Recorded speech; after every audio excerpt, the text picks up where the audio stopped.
好啦，咁咧我哋咧喺繪畫棒形圖嘅時候咧，好多時咧我哋會用間尺嚟到去幫手啦。譬如咧，當我哋要繪畫一個咧數量係35嘅時候咧，咁我哋就會將間尺擺喺呢個位置啦。跟住咧，同學咧就會咧喺對位對翻咧呢個下邊呢條軸嘅時候咧，統計項目嘅位置咧就好難對啊。有陣時咧會咧咁樣畫條線咧，又會咧整到個棒形圖好亂啦。但係唔畫條線咧，又有機會咧令到啲棒條咧歪零歪斜喎。咁所以咧，我哋咧就製作咗一個輔具啦，係咧輔助我哋咧繪畫咧棒形圖嘅唔同嘅棒條嘅。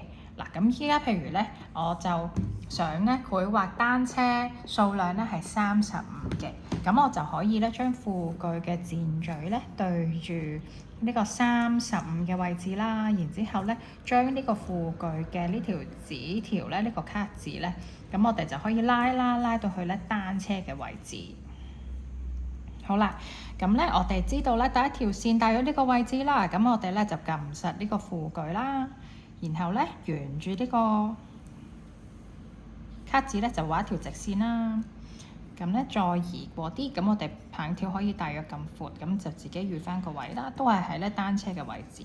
咁我哋咧就畫一條直線，係啦。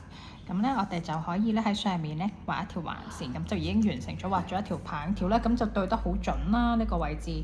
好啦，再示範多次啦。咁我哋咧而家咧就會畫呢個消防車，咁咧數量咧就係25架喎。咁我又咧一樣啦，我就將呢個箭嘴啦對住咧25，然後咧我又可以咧喐呢一條紙條啦。咁我今次係要對消防車，咁我先畫咧左邊嗰條線先，係啦。咁而家對準咗咯喎，咁我哋一樣啦，先畫一條直線，係啦。咁咧大約咁粗啦，咁我又移動咧呢條紙條去到呢度，再畫多一條直線，然後咧畫一條橫線。